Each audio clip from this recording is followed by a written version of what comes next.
Hola, buenos días, buenas tardes y buenas noches. Sed bienvenidos y bienvenidas a esta nueva edición de News Click Cyber, el programa semanal dedicado a la ciberseguridad y también a la tecnología dirigido a todo el mundo de habla hispana. Un programa que realizamos desde Madrid y nos dirigimos a toda la audiencia que nos escucha tanto en España como en Centroamérica, Estados Unidos, Latinoamérica y otras partes. Un programa que se distribuye a través de más de 100 emisoras de España, Argentina, Bolivia, Estados Unidos y Perú. Hoy el equipo lo tenemos formado a mi extrema derecha por don... Viva la dislexia. Viva la dislexia que tengo.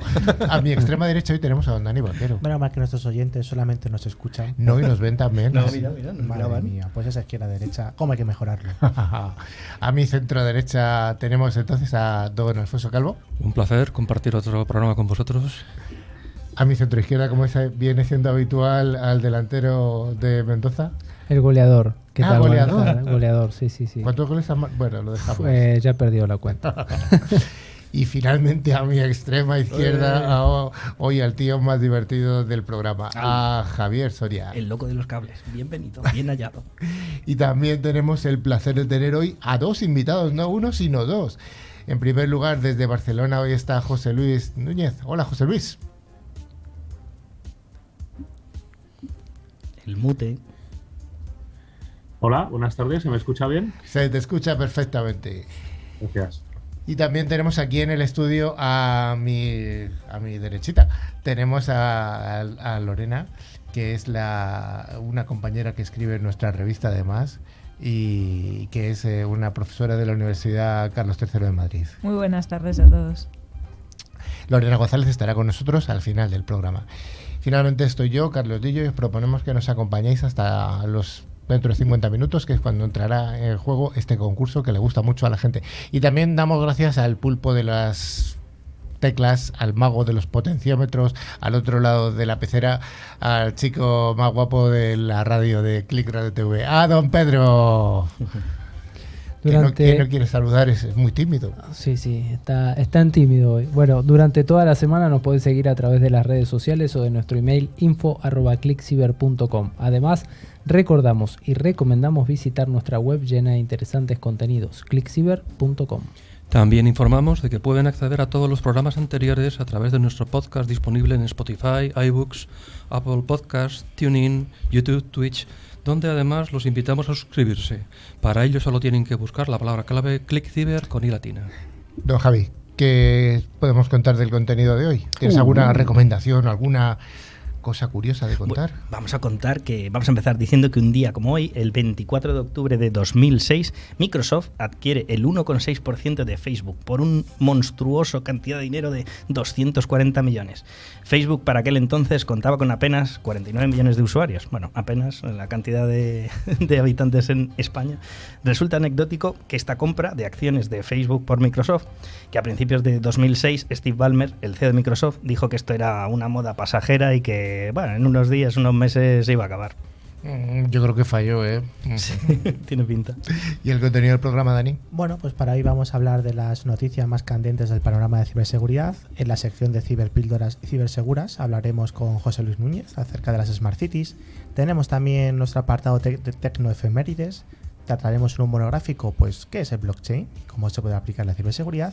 Y como invitado estelar, pues tenemos a Lorena González de la Universidad Carlos III de Madrid. Pues vamos con ese primer bloque, pero antes de seguir, hay que recordar a la audiencia que vamos a dar noticias y que una de ellas será una noticia fake y que eso va a ser el objetivo del programa, adivinar cuál es la noticia fake.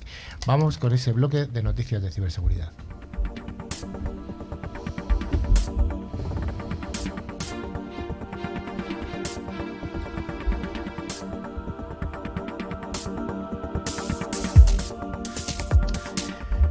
Como todas las semanas, damos las gracias a Forescout, firma de seguridad líder en visibilidad y protección del Internet de las cosas, por traernos esta sección de noticias. Y la primera de ellas nos habla de una noticia del País Vasco, ya que el Ayuntamiento de Bilbao y Google Cloud han firmado un acuerdo para la identificación de talento y fomento del emprendimiento mediante la mejora de la accesibilidad. Tal como dices, Carlos, y es que el alcalde de Bilbao, Juan Mari Aburto, y el director del sector público de Google Cloud EMEA para Europa, Oriente Medio y África, Olivier Dusqueses, han firmado un acuerdo de colaboración que busca diseñar ideas y soluciones tecnológicas e innovadoras que ayuden a mejorar la accesibilidad del entorno urbano de Bilbao. Bilbao Accesible es el nombre de la iniciativa, tiene como objetivo principal la identificación y captación de talento y el fomento del ecosistema emprendedor e innovador en la villa. Mediante un proceso de convocatoria abierta, el equipo coordinador de Bilbao Accesible seleccionará a 6 equipos multidisciplinares que combinarán profesionales, investigadores, tecnólogos, estudiantes, con perfiles abiertos como informática, desarrollo de software, educación social, empresariales, matemáticas, diseño gráfico, entre muchos otros. El proyecto ganador recibirá del Ayuntamiento de Bilbao un premio económico de 5.000 euros y el segundo clasificado de 2.000. Para el Ayuntamiento de Bilbao, esta iniciativa estimula el desarrollo económico y la generación de empleo en el sector estratégico de la economía digital. Don Carlos, ¿cuál sería el periodo de inscripción para las personas que quieran participar? Bueno, la inscripción está abierta a partir del 24 de octubre para concluir el 16 de diciembre. Los equipos presentarán los prototipos de las soluciones y se conocerá el proyecto ganador y un segundo clasificado que recibirán del Ayuntamiento de Bilbao un premio, como dijimos, económico. Y el plazo de inscripción permanecerá abierto hasta el 5 de noviembre. Bueno, pues ahí está una buena iniciativa, en este caso municipal. La siguiente noticia nos habla de que la bot Unicornius es utilizada para medir el tamaño de Internet. ¿Qué nos cuentas, Javi Soria? Bueno, que se ha publicado recientemente un documento originalmente publicado por Chief Black, los hombres de negro debe ser, en inglés y traducido por el equipo de ClickCiber, donde se informa de que la botnet Unicornius ha sido utilizada para descubrir un asombroso número de dispositivos que estaban conectados a Internet, y la gran mayoría de ellos permite un acceso remoto con credenciales vacías o por defecto. Lo llamativo es que con estos dispositivos se les realizó una configuración básica para construir un escáner de puertos distribuidos y poder escanear todas las direcciones IPv4.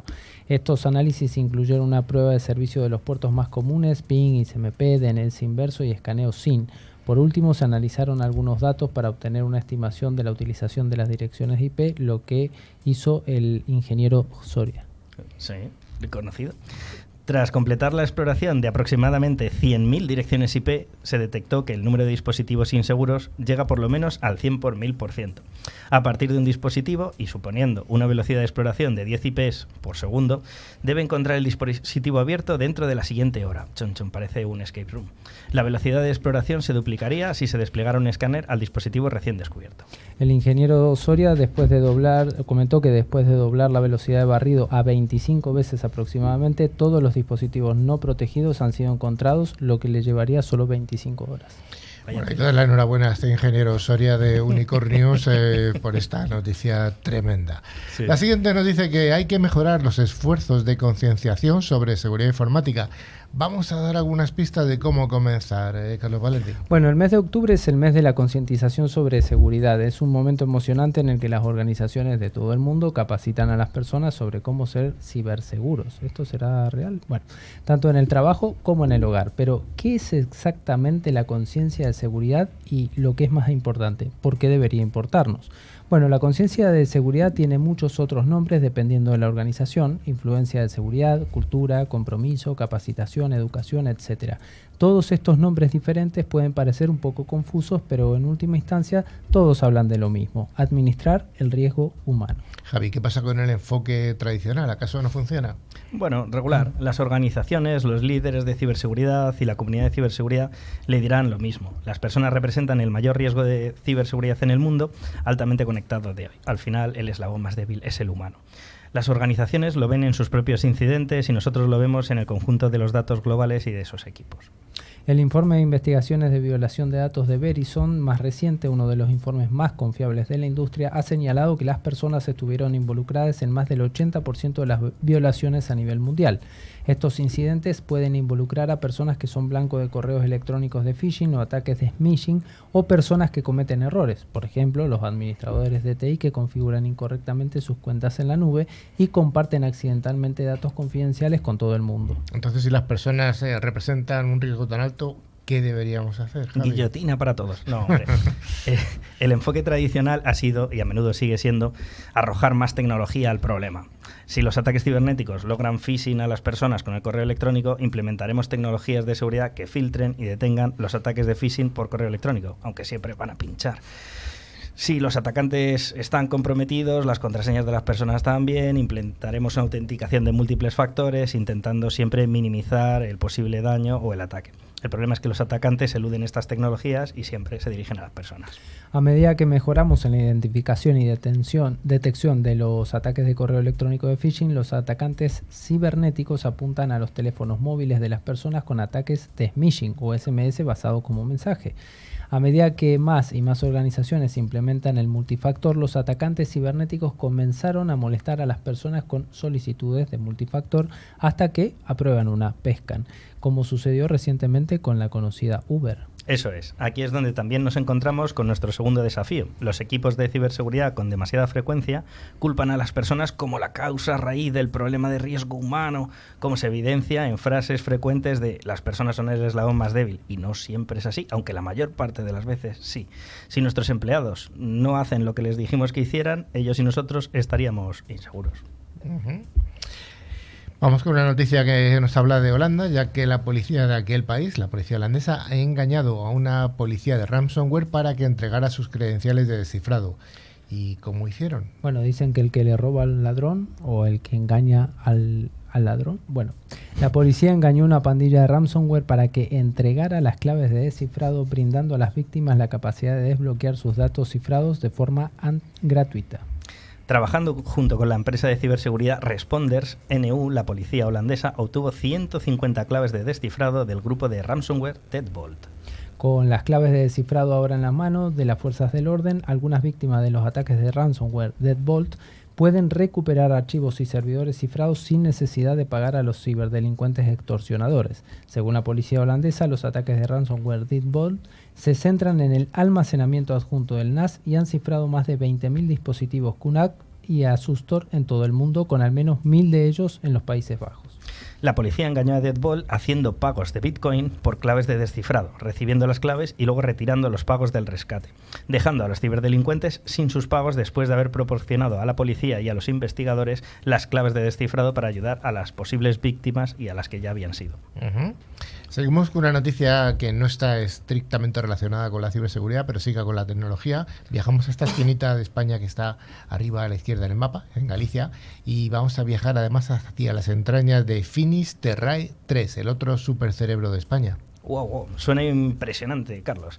Los rótulos de neón azul y un penetrante zumbido que solo se logra apagar con cascos aislantes anuncian la llegada del Finis Terrae 3, el mayor supercomputador de Galicia, segundo de España al loro, escondido en un discreto inmueble del campus sur de la Universidad de Santiago de Compostela. En un espacio contiguo a la cámara oscura que alberga este gigantesco cerebro con una potencia de cómputo de 4,36 petaflops formados por 714 procesadores con un total de 22.848 núcleos. Esto es el sueño de Rafa para jugar. Pobre Rafa, que no está en el programa. Y 157 aceleradores matemáticos GPU en continuo diálogo a través de una red InfiniBand HDR 100. Sobrevive un servicio, su antecesora en la historia del Centro de Cómputos de Galicia, el CESGA. ¿Lo usan para minar criptomonedas? Yo creo que también. Bueno, no seáis irónicos. Aunque la inmensa mayoría de usuarios ya trabajan con la tercera versión del supercerebro gallego, adjudicada en 2021 a la firma Atos, la Finis Terrae 2, inaugurada en 2015 para relevar a la Finis Terrae 1, que se hizo en 2007, todavía da servicio a distintas instituciones, empresas o equipos de investigación y aún no se ha migrado. Entre una plantilla insultantemente joven, el trabajador más antiguo de la casa, que compensa al alza la media de edad de los ingenieros, matemáticos y físicos veinteañeros, todavía recuerda las obras de aislamiento en las que se cubrió con plomo la línea de alimentación de megavatio y medio que recorre el subsuelo. Uh-huh. El veterano Miguel Arce también es el único que estaba presente cuando el CESGA fue inaugurado por Manuel Fraga en mayo de 1993, ya ha llovido, convirtiéndose entonces en el primer centro de supercomputación español. A finales del pasado mes de septiembre, y casi 30 años después, fue otro presidente del mismo partido de la Xunta, Alfonso Rueda, quien visitó e inauguró el nuevo supercomputador galaico. Aunque las autoridades acaban de cortar la cinta oficialmente con la presencia del vicepresidente de Investigación Científica y Técnica del Consejo Superior de Investigaciones Científicas, José María Martel, en realidad el Finisterrae 3 lleva meses dando servicio a los científicos gallegos, a los investigadores del CSIC y a una larga lista de proyectos de toda Europa. Es ya una herramienta imprescindible para misiones tan diferentes como la de los centros de investigación genómica, la actualización continua de predicciones meteorológicas o la monitorización de las sucesivas variantes del SARS-CoV-2 que puso en vilo a todo el planeta. El equipo gallego forma parte del conjunto de infraestructuras que componen la instalación científico-técnica singular, ICTS, de la red española de supercomputación, llamada RES, tejida por 14 centros en todo el país. Por delante del Finisterrae y siempre a la cabeza está el supercomputador Mare Nostrum, Barcelona Supercomputing Center. Bueno, una noticia interesante de la investigación y vamos con una noticia un poquito de actualidad en esta guerra híbrida que siempre hay. Pues en este caso vamos a hablar de China contra la India. ¿Y qué está en juego? Pues lo que últimamente parece que está en boca en todos los telediarios, la energía, en este caso la electricidad. ¿Qué pensaría nuestro amigo Tesla, no? Bueno, Tata Power, la compañía eléctrica integrada más grande de India, el viernes que fue objeto de un ciberataque. En una presentación ante la Bolsa Nacional de Valores de India, la compañía dijo que la brecha de la infraestructura afectó parte de sus sistemas de IT. También dijo que tomó medidas para restaurar y recuperar las máquinas afectadas y agregó que instaló medidas de seguridad en su portal de clientes, evitando el acceso no autorizado. La compañía eléctrica con sede en Mumbai, parte del grupo Tata, no proporcionó detalles sobre la naturaleza o el momento del ataque. Sin embargo, la firma de ciberseguridad Recorded Future reveló en abril un ataque de China a los sistemas eléctricos de la India. La mayoría de las intrusiones involucraron una puerta trasera modular llamada Shadowpad, un sofisticado troyano de acceso remoto que realmente está muy bien escrito el código. Varios analistas ya lo han tildado de una obra maestra del espionaje chino.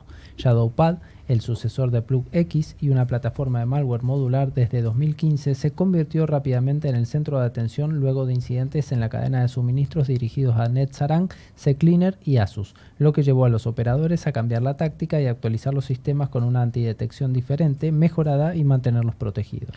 Los ataques se cree que han sido realizados por Threat Activity Group 38. El nuevo bichito maligno está destinado a recopilar información relacionada con los activos de infraestructuras críticas, lo que garantiza o vaticina un posible futuro de nuevos ataques. China ha rechazado la autoridad del ataque diciendo que es lo habitual en estos tiempos y que lo ha podido hacer cualquiera. Incluso subrayan muchos aliados de Estados Unidos o los países con los que coopera en materia de ciberseguridad también son víctimas de ciberataques estadounidenses en sus infraestructuras críticas. Vamos con la última de las noticias del día de hoy y es un arresto que se ha producido en Brasil a un sospechoso vinculado a este grupo del que hemos hablado alguna vez en el programa, a Lapsus. Eso es. La pasada semana la Policía Federal de Brasil arrestó a un sospechoso brasileño en Feira de Santana, Bahía, que se cree que forma parte de la banda de extorsión Lapsus. El sospechoso fue detenido luego de una investigación iniciada en diciembre de 2021, después del incumplimiento del año pasado del Ministerio de Salud de Brasil. Durante el incidente, los atacantes borraron archivos y desfiguraron el sitio web del Ministerio de Salud para mostrar un mensaje en el que el grupo Lapsus reivindicó el ataque y dijo que había robado datos de la red del ministerio. Las investigaciones que llevaron al arresto son el resultado de la operación Dark Cloud, lanzada en agosto, y que tiene como objetivo recopilar información sobre la actividad de una posible organización criminal detrás de múltiples ataques cibernéticos contra agencias gubernamentales brasileñas desde finales del año pasado. La policía de la ciudad de Londres también arrestó a 7 personas del Reino Unido a fines de marzo bajo sospecha de que estaban conectadas con la pandilla Lapsus. 2 de ellos fueron acusados el 2 de abril de ayudar a una banda de extorsión Lapsus. Ambos fueron puestos en libertad bajo fianza después de comparecer ante el Tribunal de Magistrado de Highbury Corner. El grupo Lapsus ha sido noticia este año después de atacar a empresas tecnológicas de alto perfil en todo el mundo, incluidas Microsoft, Nvidia, Samsung, Ubisoft, Okta, la empresa de telecomunicaciones Vodafone y el gigante del comercio electrónico Mercado.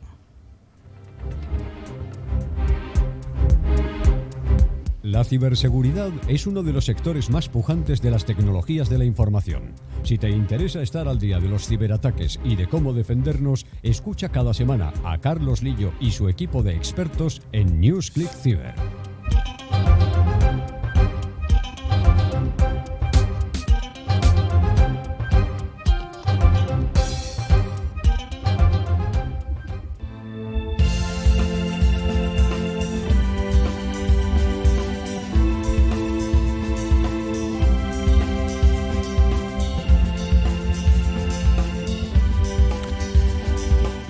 Una de las misiones que tenemos en NewsClick Cyber es la difusión de distintos conceptos que tengan que ver con la tecnología. Gracias a ALOT, solución tecnológica que asegura el rendimiento de las aplicaciones más importantes, hoy vamos a hablar de las ciudades inteligentes.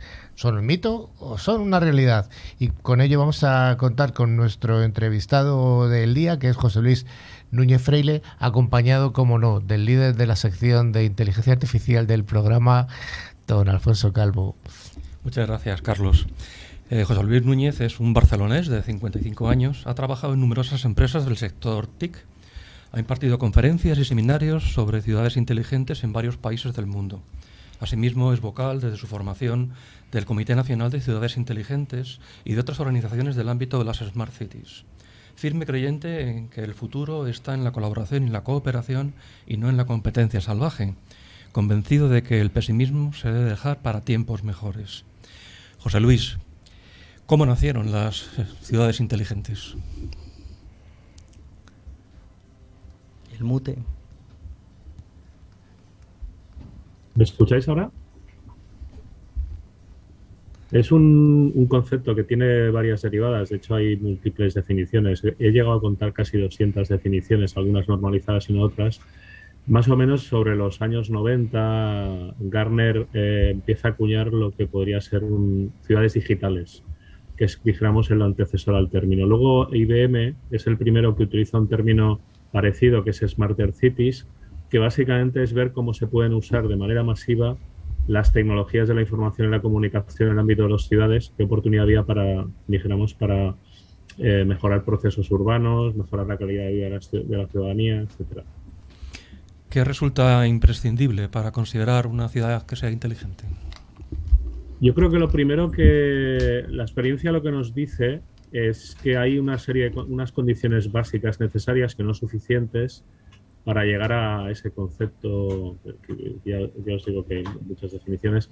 Una sería, por un lado, que exista una estrategia como tal, una hoja de ruta, una estrategia no del tipo de libro que dejamos en una estantería, sino que realmente se interiorice por parte desde el punto de vista de los responsables públicos de la gobernanza de las ciudades, ¿no?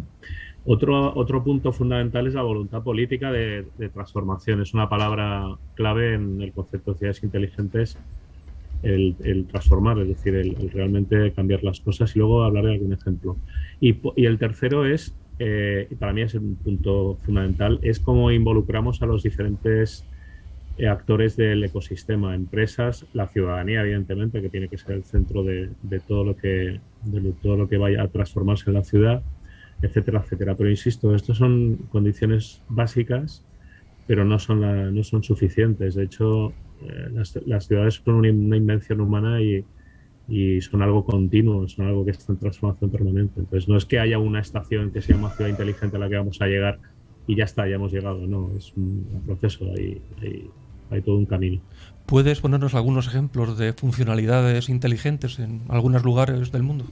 Pues mira, para mí es un referente Singapur. Singapur es referente en innovación tecnológica. De hecho, si revisáis la historia de Singapur, si queréis profundizar, es muy interesante porque es un país que hace unos 50 años, creo que más o menos por ahí, era un país no llegaba ni en vías de desarrollo, ¿no? Y fue capaz de dar un salto tecnológico impresionante en base a toda una serie de cambios, ¿no? Entonces, ¿en qué consiste? Pues mira, por ejemplo, en poder de tener información en tiempo real de la movilidad, pero a nivel intermodal. Es decir, que tú, por ejemplo, si hay un incidente en uno de los transportes públicos que utilizas para llegar a tu trabajo, el sistema te informe, una plataforma de ciudad, te informe de manera interactiva en función de la experiencia de tus trayectos, de cuál es la vía alternativa para poder hacerlo. El otro día, hablando así, si me permitís un caso práctico, yo utilizo el transporte público de manera masiva. Hubo un problema en la ciudad donde vivo, en las afueras de Barcelona. El sistema no fue capaz de informarme de que me buscara una alternativa. Tuve yo que tener esa inteligencia de, mediante apps, buscar qué autobús tenía más cercano, que tuve que llegar con él a través de una vía de transporte que existe, pero que en este caso es el tren. Es decir, la inteligencia es cuando la ciudad te está informando, ayudarte a resolver problemas, adelantar necesidades que puedas tener, pero de una manera que debería ser cada vez menos intrusiva Y evidentemente aquí existe un riesgo que todos podéis intuir, que también en los temas, entiendo, de inteligencia artificial y Big Data, he ido siguiendo el programa, existe, que es el control excesivo del ciudadano, ese gran hermano teorizado en su día George Orwell, que yo creo que si estuviera vivo quedaría sorprendido porque es de muchísimo mayor potencial y peligrosidad de la que se pensaba, ¿no?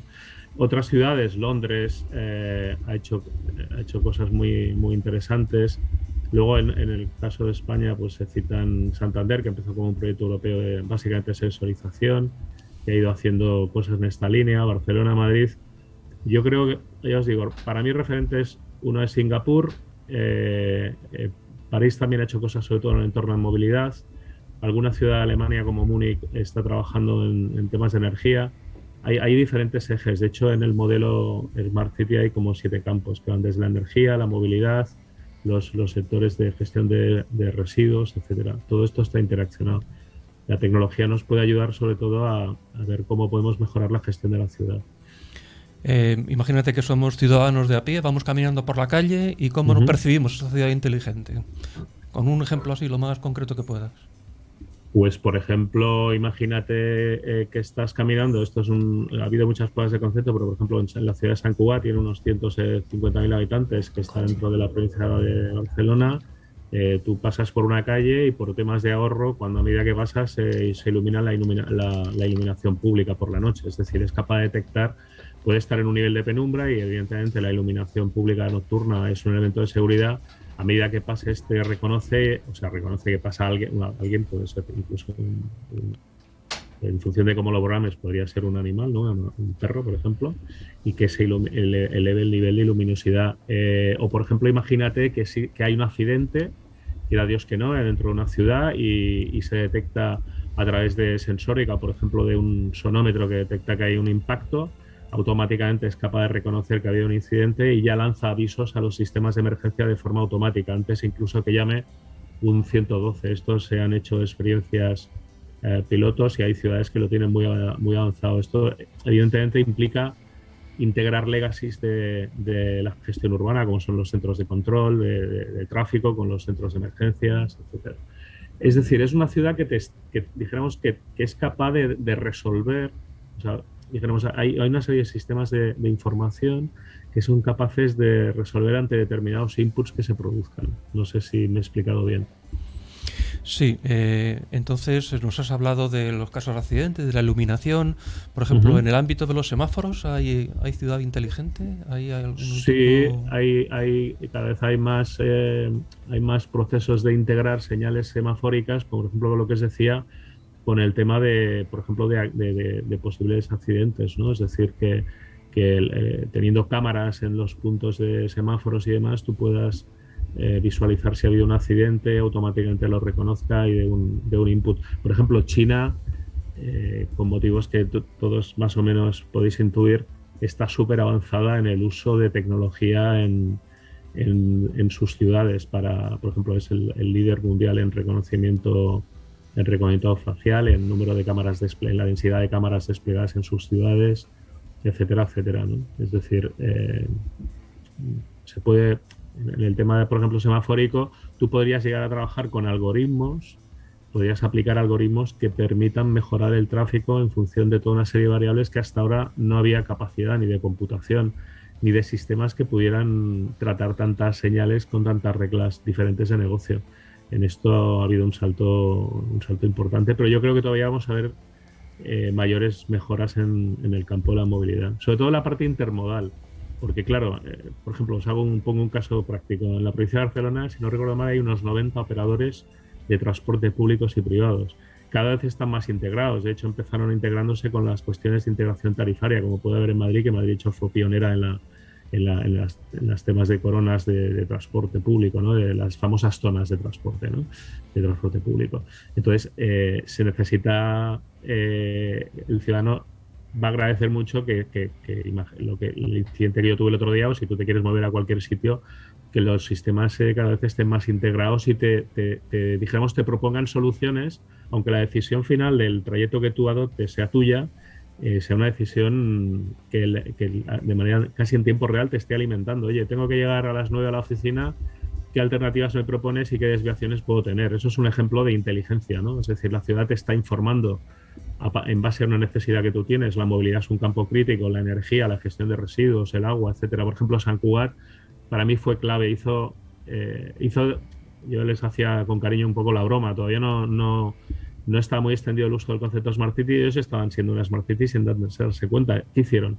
Transformaron la gestión de residuos, o sea, el contrato de gestión de residuos, limpieza diaria, recogida de la basura, pasaron a implementar tecnología para medir, controlar y auditar su proveedor de servicios urbanos, su empresa de recogida de basuras, limpieza diaria, integrando opiniones y datos objetivos auditados por una tercera parte para que no hubiera discusión de juez y parte, integrando datos provenientes de la calidad que consideran los ciudadanos y las empresas de la ciudad respecto a la limpieza diaria y demás. Es decir, pasaron ellos a controlar el servicio, a poder medirlo. Bueno, esto les supuso un ahorro económico, ¿vale? Ahorraron un volumen bastante interesante en millones de euros cada año, pero si no recuerdo mal, entre 5 y 7 millones, y además mejoraron el servicio porque los usuarios mejoraron su percepción del servicio y consiguieron controlar realmente el servicio y tener mucha información que hasta ese momento normalmente lo tienen, en el caso de gestión de residuos, lo tienen los proveedores. Estupendo, José Luis. Pues muchísimas gracias por todos estos ejemplos que nos has puesto y pasamos ya a continuación al siguiente apartado del programa. Alfonso, quería concluir con una frase de un buen amigo, para que no olvidemos lo básico, ¿no? Un buen amigo, mi amigo Pedro Laya, el helenista, en uno de sus libros, Grecia en el aire. Es una definición tan antigua como siglos tiene, que es de Nicias, un estadista griego, que dice que la ciudad son los hombres y no los muros ni los barcos vacíos. Es decir, al final la ciudad somos las personas. Nunca lo olvidemos. Gracias. Lo tengamos en cuenta. Gracias, José Luis. Muchas gracias, José Luis. La ciudad somos los hombres y las mujeres las personas, efectivamente.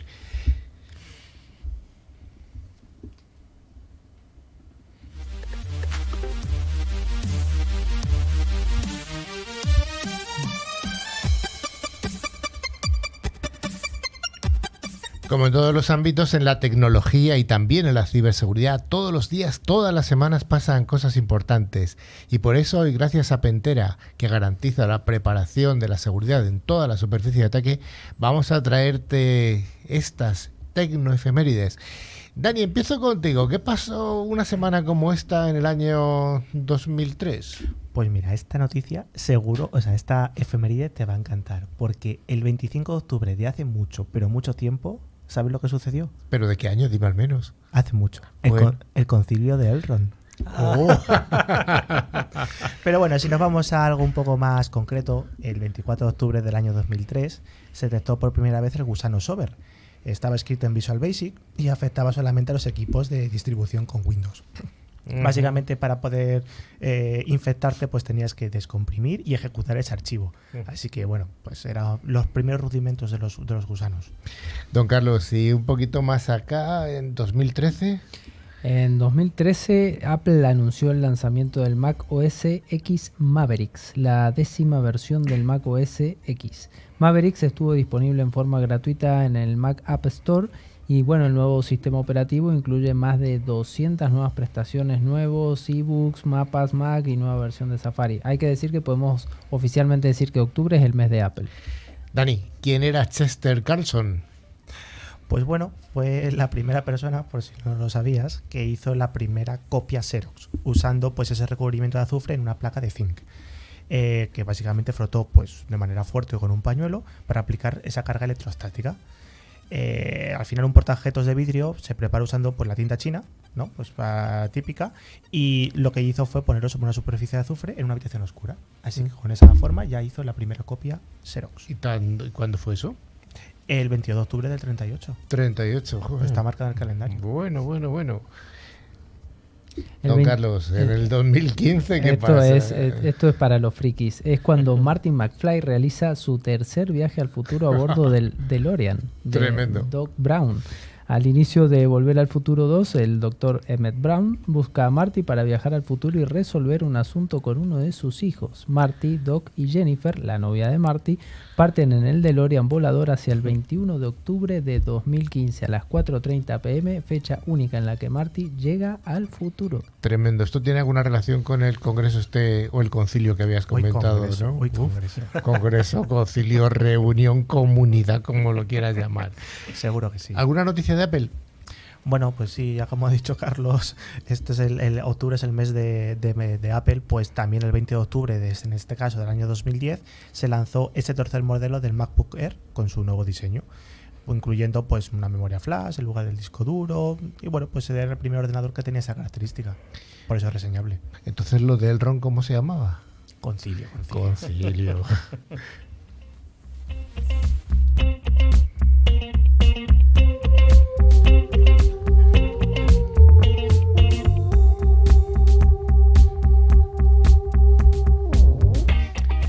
Esta sección de monográficos es ofrecida todas las semanas por Forcepoint, fabricante líder en seguridad convergente que tiene un amplio catálogo de soluciones en ciberseguridad. Y hoy vamos a hablar de algo que ya se ha comentado alguna vez en el programa. Vamos a hablar ni más ni menos que de blockchain, Dani. Bueno, pues el blockchain es un palabrejo que muchos habremos escuchado constantemente y más en los últimos tiempos. Se aplica básicamente una tecnología que utiliza pues una serie de registros, normalmente son inamovibles, no se pueden cambiar, y están distribuidos en medio de una cadena de bloques, ¿no? De ahí, cadena de bloques, blockchain, bueno, es como le gusta decir al amigo Soria, tu notario digital. Y dicho así, pues probablemente no te hayas enterado de nada. De hecho, ni yo casi me entero. Pero bueno, para intentar explicarlo, lo podemos definir como una estructura matemática que almacena los datos de una manera que es casi imposible de falsificar. Es como tener un libro electrónico público que se puede compartir abiertamente con cualquier usuario y que crea ese registro inmutable de las transacciones que han tenido lugar. Cada registro digital en este hilo se llama bloque y permite pues a un grupo abierto o controlado de usuarios que participe en este libro y agregue pues a su vez sus intervenciones. Y bueno, pues están vinculados estos libros a cada usuario en particular. Blockchain solo se puede actualizar por consenso entre los participantes en el sistema y cuando se ingresan datos nuevos nunca se pueden borrar. Existe un registro verdadero y verificable de todas y cada una de las entradas realizadas en el sistema. Al permitir que la información digital se distribuya pero no se copie, la tecnología blockchain crea la columna vertebral de un nuevo tipo de Internet. Esta base de datos que hablaba Soria, pues no se almacena en ninguna ubicación, lo que significa que los registros son verdaderamente públicos y además son fácilmente verificables. No existe una versión centralizada, por lo que un ciberdelincuente no lo tiene nada sencillo para intentar corromperla. Está alojada en millones de ordenadores al mismo tiempo y sus datos además, como hemos dicho, son accesibles por cualquiera a través de Internet. Para que quede claro, se puede comparar como tener una hoja de cálculo, un Excel por ejemplo, que se haya duplicado miles de veces en una red de ordenadores. Y esta red, pues bueno, está diseñada para actualizar regularmente esa hoja de cálculo y tener una comprensión básica pues, de la cadena de bloques que tiene incorporada. Eso es. La evolución de blockchain ha estado comparándose con el crecimiento brutalmente exponencial de Internet, mientras el devenir del tiempo nos hace pensar que esta tecnología tiene un potencial para ser altamente disruptiva, otro palabrejo como revolucionario, como diría el señor Vaquero. La evolución de la ciberseguridad en múltiples industrias como la salud, el sector público, aguas, puertos, presas, energía, manufactura, etc. Blockchain, el proveedor de un nuevo tejido en la industria. Esta tecnología proporciona una forma de registrar todas las transacciones o cualquier interacción digital de una forma cibersegura, transparente, resistente a interrupciones, auditable, eficaz y eficiente. Y bueno, pues un poco por eso es lo que estamos escuchando últimamente, estos últimos años, más y más veces, ese blockchain, porque al final en este campo pues las inversiones que se están haciendo son importantes, no tanto como ese Burj Khalifa de Dubái, pero casi. De hecho, según los últimos informes de Gartner, esta tecnología está en su cima del hiperciclo y se ha convertido pues en prioridad para todas las empresas top en la industria, que intentan pues entender cómo transformar sus modelos de negocio y alterando esas cadenas de valor para ganar pues una ventaja competitiva respecto pues a otras empresas.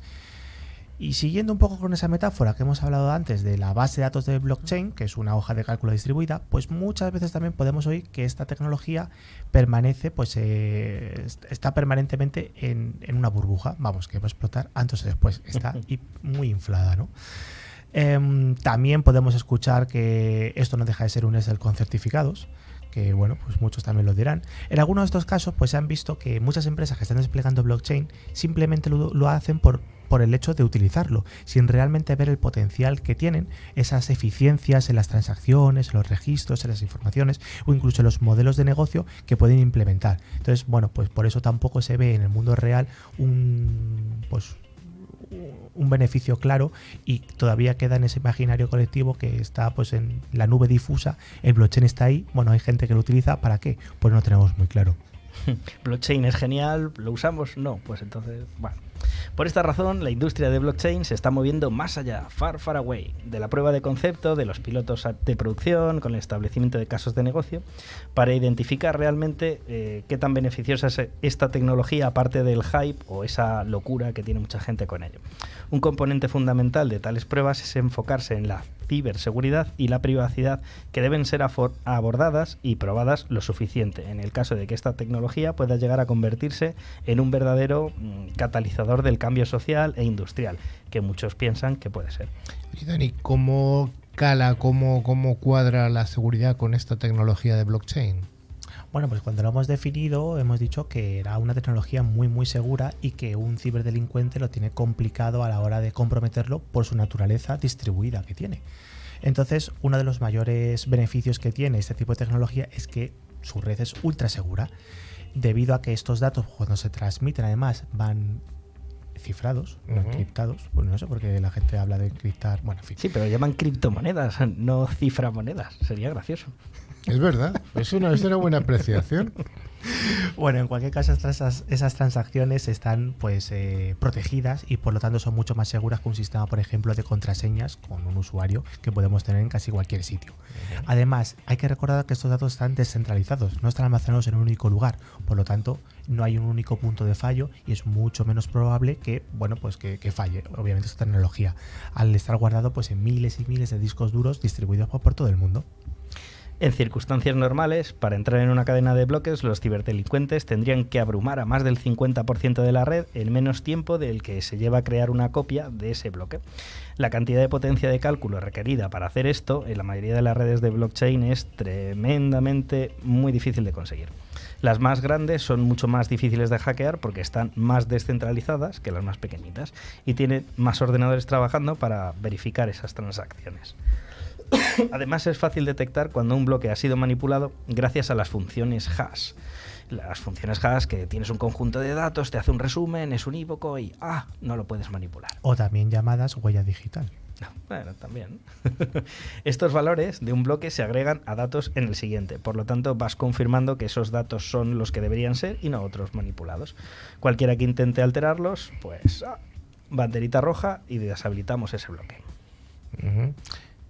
De hecho, cuando aplicamos blockchain al mundo de la ciberseguridad, tiene casos de uso muy interesantes, sobre todo los aplicados a la identidad digital y a cómo mantener esa integridad de los datos en cualquier entorno o en cualquier proceso que pudiéramos tener, ¿no? Blockchain podría ayudar a mejorar potencialmente la defensa, ya que las plataformas necesitan ciberseguridad y con esto la conseguimos, y podemos prevenir actividades fraudulentas a través de mecanismos de consenso y detectar la manipulación de los datos debido pues, a la manera en la que funciona esto, a las características subyacentes: transparencia, auditabilidad, cifrado, resiliencia. Uy, qué bien suena todo, ¿no? Sin embargo, las características de blockchain no proporcionan esa caja mágica impenetrable a todos los males, sino que tiene sus cosas buenas y sus cosas malas. Bueno, como vemos, el mundo de blockchain puede aplicarse claramente al mundo de la ciberseguridad por las propias capacidades que tiene de seguridad, de descentralización de los datos, y más lo vamos a ir viendo pues en los sucesivos años cómo se van incorporando los procesos de negocio de muchísimas empresas, y además empresas de cualquier tipo. Vais a hacer en algún caso como puede ser, por ejemplo, el ámbito sanitario, el cómo proteger esa información sensible, confidencial de los pacientes, cómo asegurar que no ha podido ser alterado, cómo podemos transferir esa información de un centro a otro médico, por ejemplo, de forma segura.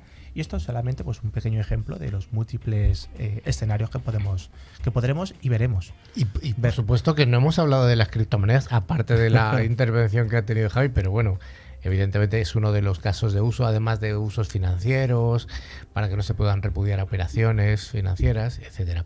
Bueno, pues seguiremos hablando de blockchain en los próximos días.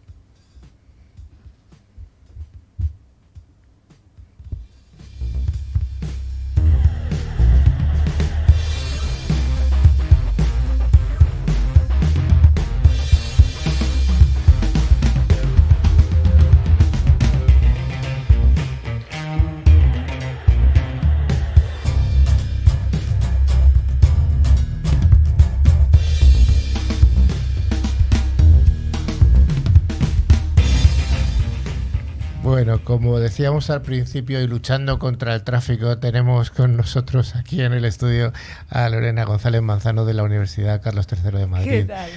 Has luchado contra el tráfico y contra el coche, ¿verdad? Para venir aquí. Hemos luchado, pero bueno, ya estamos aquí. Ya estamos aquí. Lorena es una compañera, una colaboradora que ya estuvo en el programa en tiempos de pandemia, que Exacto. estábamos ahí todos ahí recluidos. Cuando le hemos visto aparecer por el estudio nos ha dado mucha alegría porque no nos habíamos conocido físicamente. No, nunca había venido por aquí. Es una colaboradora habitual de la revista que acabamos de publicar hace apenas una semana y recomendamos leerla con artículos además muy interesantes de varias personas que están por aquí en el estudio. Y bueno, pero hoy viene Lorena a hablar un poco de su libro en la universidad. La Universidad Carlos III lleva ya mucho tiempo trabajando con estudios de telecomunicaciones y de informática. De hecho, es la tercera universidad pública o la segunda universidad pública de Madrid que hace este tipo de estudios después de la Politécnica, ¿no? Sí, de hecho, bueno, si hablamos de ciberseguridad, fuimos el primer máster de ciberseguridad que hubo. Pues a día de hoy hay muchas universidades imparten másteres en ciberseguridad, pero bueno, el nuestro al menos fue el pionero. Vuestro fue el pionero y además, ¿tú de qué eres profesora dentro del máster? Yo coordino la asignatura de explotación de sistemas software. Cuéntanos un poco, ¿qué es esto? Bueno, pues es cómo atacamos a los sistemas y a su vez también no solo me gusta enseñar cómo atacar, sino también pues cómo nos podemos proteger, obviamente. Evidentemente, la mejor defensa es un ataque, ¿no? O Exacto. al revés en este caso, ¿no? Hay que conocer ambas partes. Ambas partes. Además de ser profesora coordinadora de esta asignatura, también das otras asignaturas dentro de los distintos grados que tiene la Carlos III. Exacto, tenemos pues el máster el grado de informática, en el que bueno, hay asignaturas, por ejemplo, de criptografía y seguridad informática, la cual imparto. Luego tenemos grados también en Aranjuez, en el Centro Universitario de la Guardia Civil, en el que hay grados, por ejemplo, de Ingeniería de la Seguridad o de Gestión de la Seguridad Pública, en el que hay asignaturas pues de vulnerabilidades y amenazas, porque bueno, también los guardias civiles tienen que conocer este panorama de ciberataques y también cómo protegerse, aunque no a tanto nivel técnico. Uh-huh. Sí, sin duda alguna, tanto la Policía Nacional como la Guardia Civil tienen unidades de ciberdefensa, ciberterrorismo, hay tantas cosas dentro de este mundo. También, y aparte, bueno, el cibercrimen está de moda y los casos que hay pues tienen que dar solución. Oye, me gustaría preguntarte un poco, tú como miembro de una universidad pública, ¿realmente todo el sector de la ciberseguridad está de moda en los altos estratos de la universidad, de los rectores y directores de los distintos centros? Hombre, lo que sí hay es una conciencia de que la ciberseguridad es importante, que tenemos que estar ahí. De hecho, hace poco con un compañero hemos comenzado una iniciativa que es Cibercampus C3M, que también ha sido aprobada por las altas esferas de la universidad, justamente por esa concienciación que tenemos que tener todos a ese respecto. O sea que, en ese sentido, yo creo que hay bastante conciencia de que es importante. Oye, para dar algunas cifras, más o menos, aproximadamente ¿cuántos alumnos hay en la Universidad de Carlos III? Es una universidad realmente grande, más de 10.000 alumnos y... Podría haber, yo te hablo más de máster, que lo conozco más de cerca, pues por ejemplo hemos llegado a tener hasta más de 100 solicitudes y a día de hoy tenemos más de 60 alumnos dentro del máster, o sea que es un número significativo. ¿Esto qué quiere decir? Que ya no solo como universidad, sino que el tema de la ciberseguridad, al menos a día de hoy, es algo que es relevante e importa en general a lo que es la población. O sea que tenéis realmente muchas más solicitudes que plazas. sí, a día de hoy, afortunadamente también, sí, hay más solicitudes que plazas. Y en cuanto al grado de informática, ¿también hay una demanda importante por parte de los alumnos?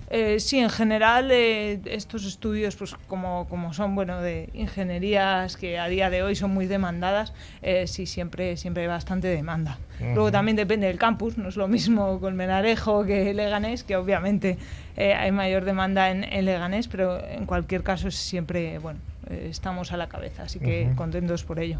Oye, ¿cuáles son los mayores cocos de los grados de informática?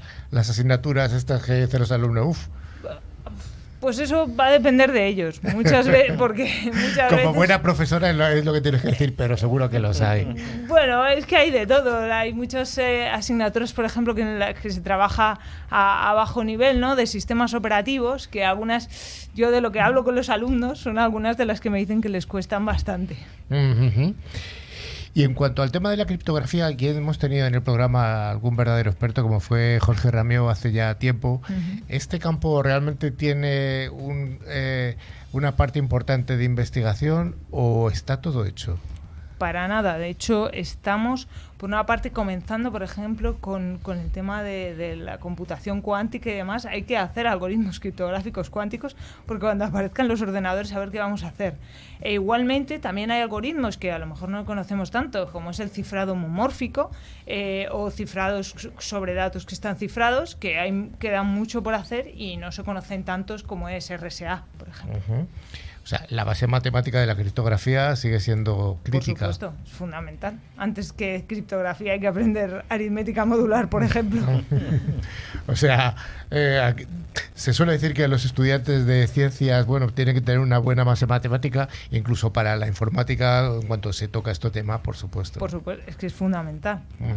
De hecho, yo siempre se lo digo, ¿no? Cuando empezamos la clase de criptografía, el primer día no les hablo de matemáticas, pero el segundo empezamos con aritmética modular, o sea que...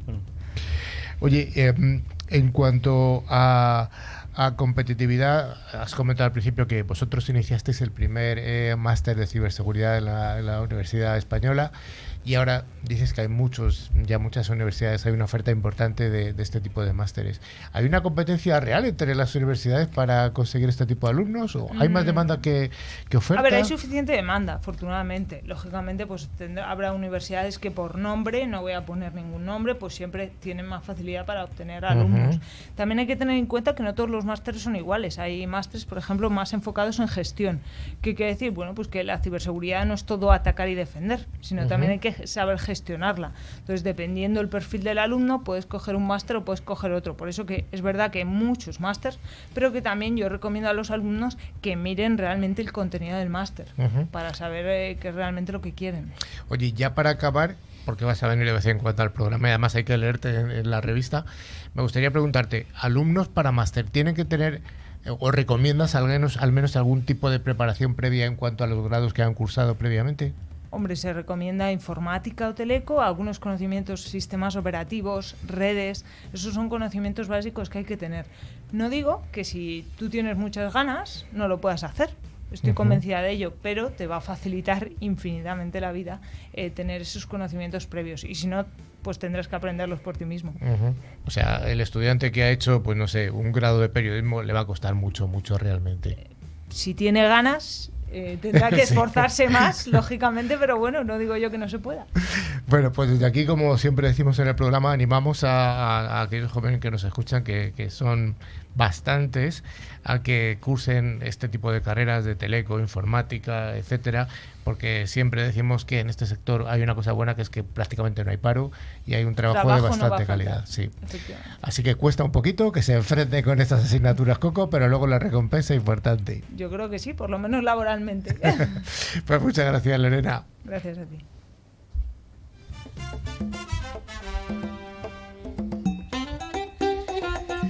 Pues ya sí que sí, llegamos al final del programa y gracias a Trenmicro vamos a realizar el concurso habitual de Trenmicro en el que damos 2 licencias anuales, cada una válida para 3 dispositivos y hay que concursar con una preguntita muy fácil.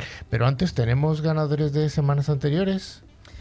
Pues sí, los dos ganadores han sido Marta Longares de Cuenca, España, y José Ramón Montes, La Paz, Bolivia. Bueno, apareció un latinoamericano, enhorabuena. Así que animamos a toda nuestra audiencia de LATAM a participar, ya que como hemos dicho, los premios se envían vía correo electrónico.